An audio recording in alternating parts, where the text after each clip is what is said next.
আমি 2টা ডিমের পুডিং বানাবো, তার জন্য আমি দুধ কমিয়ে জাল দিয়ে নিয়েছি ঘন করে। এখন দুধটা আমার ঘন হয়ে গেছে, এখন আমি নামিয়ে সাইড করে রেখে দিব। তারপরে ক্যারামেল বানিয়ে নিব দুধটা ঠান্ডা হতে হতে। আমি নর্মাল ফ্রিজ থেকে ডিম বের করে রেখে দিছি প্রায় 10 মিনিট আগে। এখন আমি ক্যারামেলটা বানিয়ে নিই। আমি ক্যারামেলটা বানানোর জন্য কেকের একটা জার নিয়ে নিছি। এটার ভিতরে আমি আজকে পুডিংটা বানাবো। চুলায় দিয়ে দিব।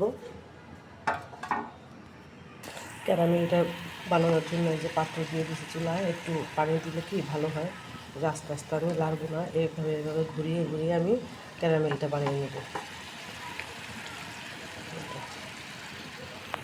এই দেখেন আস্তে আস্তে কালারে আসা শুরু হয়ে গেছে। আমি এমনি এমনি ঘুরে ঘুরে দিতেছি, কালারটা চলে আসতেছে আস্তে আস্তে। এই যে দেখেন কত সুন্দর কালার আসছে। আমি নামিয়ে ফেলছি, এখন এটা সেট হওয়ার জন্য রেখে দিব। আমি ডিম ভেঙে নিব, ডিম 2টা। আমি এখন 2টা ডিম ভেঙে নিব।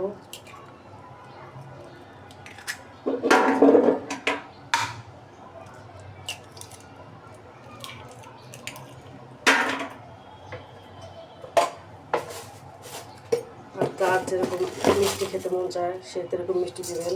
এই যে বড় 1 চামচ দিয়ে দিলাম, আর একটু দিব, কারণ বাচ্চারা মিষ্টি খেতে খুবই পছন্দ করে।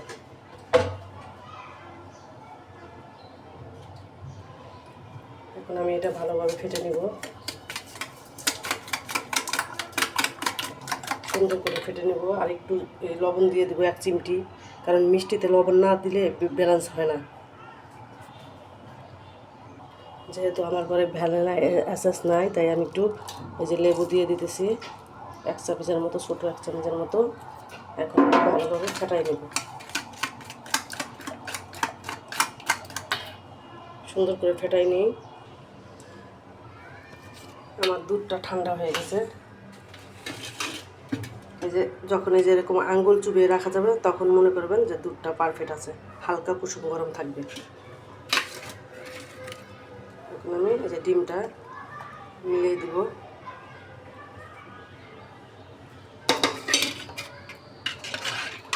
তারপর এখন ছেঁকে নিব, যে পাত্রটায় পুডিংটা বানাবো সেই পাত্রে ছেঁকে নিব। দেখেন কত সুন্দর সেট হয়ে গেছে, কালারটাও কত সুন্দর আসছে। এখন আমি এই যে ছেঁকে নিব, আমি কেকের পাত্রের মধ্যে বানিয়ে নেব। বিসমিল্লাহ।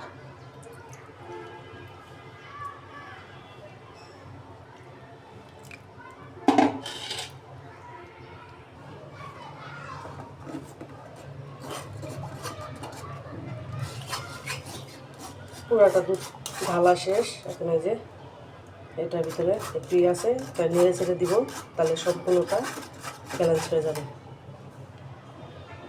সবটুকু শেখা হয়ে গেছে, কোনো জানি লাঞ্চ না থাকে, এরকমভাবে থাকতে হবে।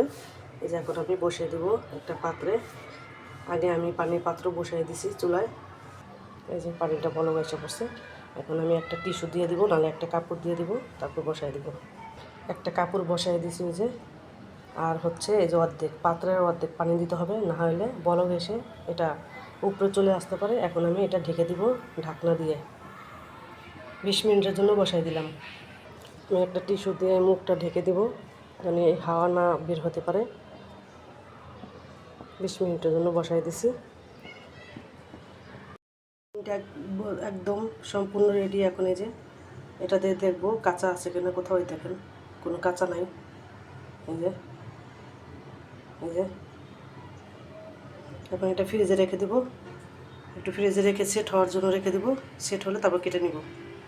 আলহামদুলিল্লাহ আলহামদুলিল্লাহ, অবশেষে আমার পুডিংটা সম্পূর্ণ রেডি। আমি একটু ফ্রিজে রাখছিলাম, এখন কেটে নিব।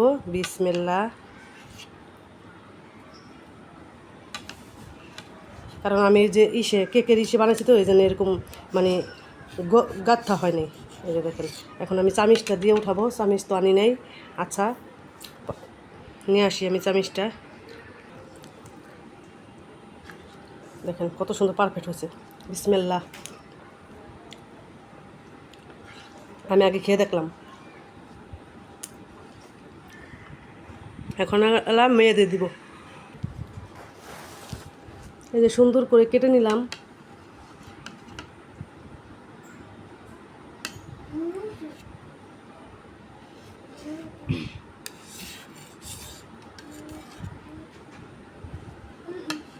আমার ভিডিওটা ভালো লাগলে লাইক শেয়ার কমেন্টস করবেন আর আমার চ্যানেলটা সাবস্ক্রাইব করবেন।